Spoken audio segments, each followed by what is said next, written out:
Hello दोस्तों, मेरा नाम है डमरूधर गुप्ता और आज हम पढ़ेंगे छत्तीसगढ़ की पिछड़ी जनजाति के बारे में। ठीक है, तो छत्तीसगढ़ की जनजाति के बारे में हम एक अलग वीडियो में देखेंगे, लेकिन आज हम देखेंगे छत्तीसगढ़ के जो विशेष पिछड़ी जनजाति है और कौन कौन से आती है। तो ये जो जिस टॉपिक में वीडियो बन रहा है, यह वीडियो मतलब प्रतियोगी परीक्षा के लिए आवश्यक हो सकता है। उम्मीद है आप लोगों को यह वीडियो अच्छा लगेगा। तो चलिए शुरू करते हैं छत्तीसगढ़ के प्रमुख पिछड़ी जनजाति के बारे में। ठीक है, तो छत्तीसगढ़ की प्रमुख पिछड़ी जनजातियां। छत्तीसगढ़ भारत का एक जनजाति बाहुल्य राज्य है।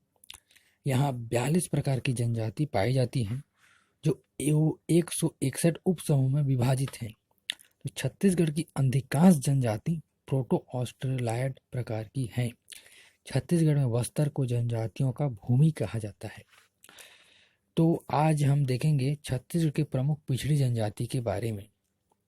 तो छत्तीसगढ़ में जो पिछड़ी जनजाति हैं, भारतीय संविधान के अंतर्गत राष्ट्रपति ने छत्तीसगढ़ के 5 जनजातियों को पिछड़ी जनजातियों का दर्जा दिया है, जिसमें अबूझ माड़िया, बैगा, कमार, कोरवा, बिरहोर को पिछड़ी जनजाति घोषित किया है। अबूझ माड़े जनजाति के विकास के लिए वर्ष 1978-79 में अबूझ माड़े विकास प्राधिकरण का स्थापना किया गया था। तो सबसे पहले जानते हैं अबूझ माड़िया की उसके बारे में। तो अबूझ माड़िया जनजाति राज्य की सबसे प्रमुख जनजाति है। ये मुख्यतः दंडकारण्य पठार के अबूझ माड़ की ऊंची पहाड़ियों पर निवास करते हैं। इसके अतिरिक्त ये राज्य के नारायणपुर तथा भोपालपट्टनम के पहाड़ी क्षेत्रों में निवास करते हैं। ये गोंड जनजाति की उपजाति हैं। ये स्वयं को मेटा भूम के नाम से भी जाना जाता है।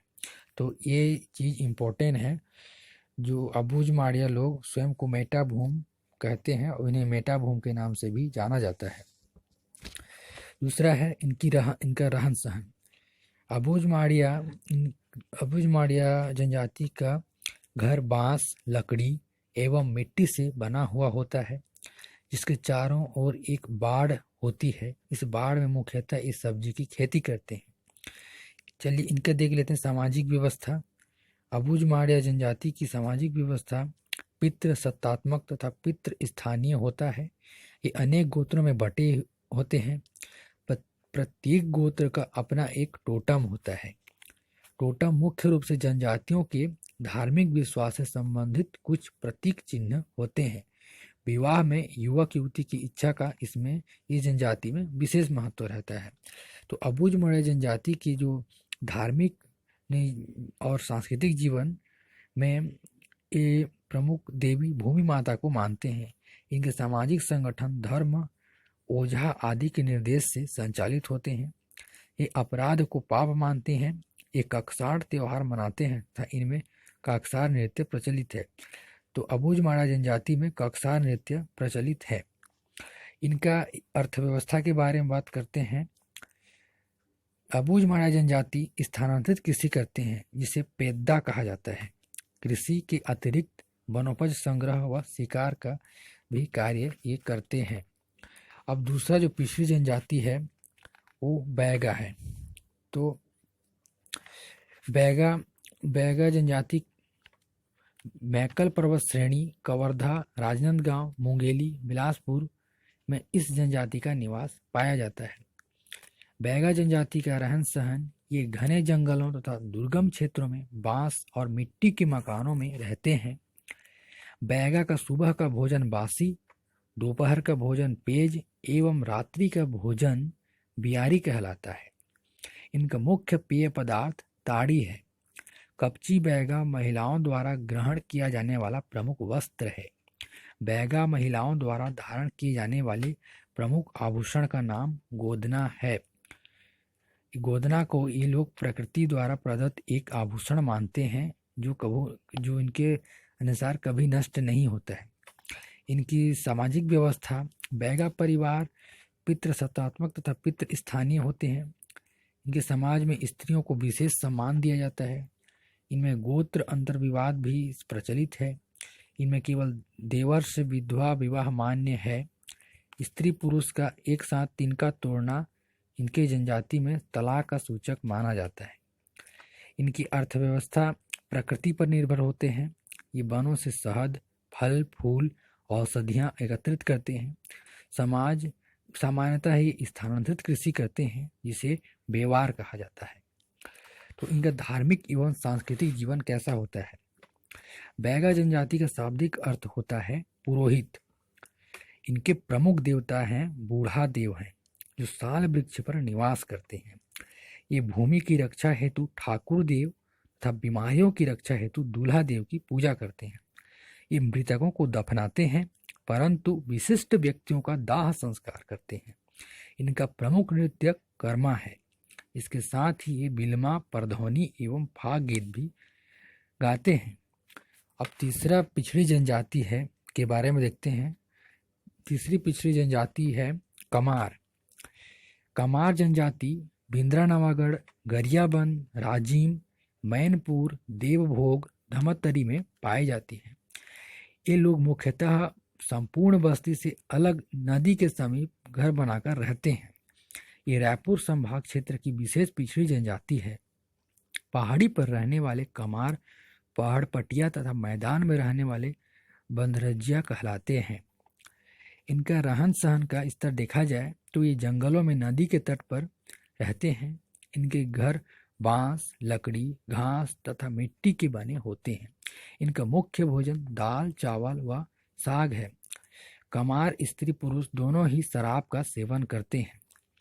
इनकी सामाजिक व्यवस्था के बारे में बात किया जाए तो ये 7 बहिर्विवाही गोत्रों में बटे हुए हैं। इनमें समगोत्री विवाह वर्जित है। इनके में अपहरण विवाह, सेवा विवाह, सहपालन विवाह प्रचलित है। विवाह विच्छेद तथा विधवा विवाह मान्य है। इनके पंचायत प्रधान को कुरहा कहते हैं। घर में किसी की मृत्यु होने पर कमार जनजाति द्वारा घर का त्याग कर दिया जाता है। कमार जनजातियों की अर्थव्यवस्था के बारे में बात किया जाए तो इनका प्रमुख कार्य बांस शिल्प है।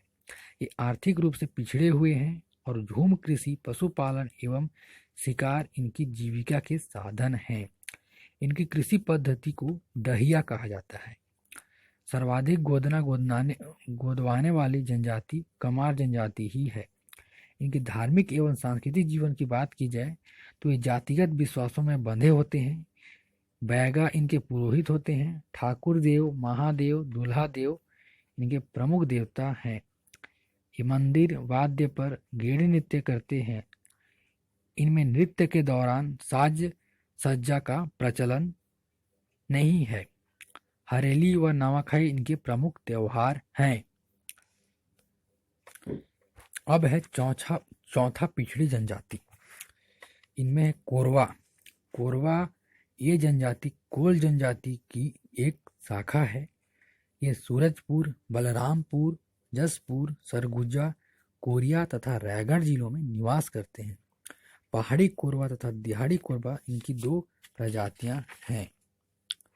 इनके रहन सहन के बारे में बात किया जाए तो ये दिहाड़ी कोरवा गांव तथा पहाड़ी कोरवा गांव से दूर रहते हैं। मतलब 2 कोरवा रहते हैं, एक दिहाड़ी कोरवा जो गांव में तथा पहाड़ी कोरवा गांव से दूर रहते हैं। विवाह के बाद ये नवदंपति के नए मकान में रहने का इनका प्रचलन है। इनमें पुरुष कमीज बंडी एवं धोती एवं महिलाएं प्राय सफेद साड़ी पहनती हैं। ये मांसाहारी तथा शराब के शौकीन होते हैं। ये चावल की बनी हंडिया इनका प्रिय पेय पदार्थ में से एक है। इनका सामाजिक जीवन सरल जीवन जीते हैं। ये अनेक बहिर्विवाही गोत्रों में बटे होते हैं। इनमें संगोत्र विवाह वर्जित है। इनमें मंगी विवाह, ढूकू विवाह, बाल विवाह, बहु विवाह प्रचलित है। इनके परिवार पितृ प्रधान एवं पितृ स्थानीय होते हैं। इनकी अर्थव्यवस्था इनकी अर्थव्यवस्था की बात की जाए तो ये संग्रहण व शिकार पर निर्भर होते हैं। पूर्व में ये स्थानांतरित कृषि व्यवहारी करते थे, परंतु वर्तमान में पारंपरिक कृषि करते हैं। कोरवा जनजाति के धार्मिक एवं सांस्कृतिक जीवन में ठाकुर देव, बूढ़ा देव, खुड़िया रानी की पूजा करते हैं। ये मृतकों को जलाते हैं, परंतु बच्चे के शव को दफनाते हैं। मृत संस्कार को नवाधावी तथा क्रियाकर्म को कुमारी भात कहते हैं। नृत्य करते समय पुरुष हथियार धारण करते हैं तथा ढोलक की थाप पर नाचते हैं। नवाखानी, करमा, देवारी, सोहराई, होली इनके प्रमुख त्योहार हैं। इनके द्वारा 5 वर्ष में एक बार सिंगरी त्योहार मनाया जाता है। जो सिंगरी त्योहार कोरवा जनजाति का ऐसा त्योहार जो 5 वर्ष बाद बनाया जाता है, उसे सिंगरी त्योहार माना जाता है, जिसमें महिलाएं भित्ति चित्र बनाती हैं, मतलब दीवार के कुछ चित्र बनाती हैं। और 5वां जो पिछड़ी जनजाति है छत्तीसगढ़ की, वो है बिरहोर। बिरहोर जनजाति विशेषकर रायगढ़ तथा जसपुर जिले में व्याप्त है। ये छत्तीसगढ़ी को मातृभाषा के रूप में प्रयोग करते हैं। इनकी सामाजिक व्यवस्था, समाज में पितृ सत्तात्मक, समाज में गोत्र बहुविवाह का प्रचलन पाया जाता है। ये युवा गृह को गीतु ओना कहते हैं। इनकी अर्थव्यवस्था कृषि एवं वनोपज जीविका का मुख्य स्रोत है। धार्मिक एवं सांस्कृतिक व्यवस्था, ये प्रकृति के उपासक होते हैं। फगवा, रामनवमी एवं कर्मा इनके प्रमुख त्योहार हैं। तो ये हुआ छत्तीसगढ़ के प्रमुख पिछड़ी जनजाति के बारे में। उम्मीद है आपको ये वीडियो अच्छा लगा होगा। अब हम अगले वीडियो में छत्तीसगढ़ के जो प्रमुख जनजाति हैं उसके बारे में अध्ययन करेंगे। तो ये जो इसमें छत्तीसगढ़ की जो जनजाति के बारे में बताने का उद्देश्य ये है कि जो छत्तीसगढ़ पीएससी तथा व्यापम में इसके बारे में पूछे जाते हैं, जिससे कि तैयारी करने में मददगार साबित हो सकती है। तो तब तक के लिए धन्यवाद।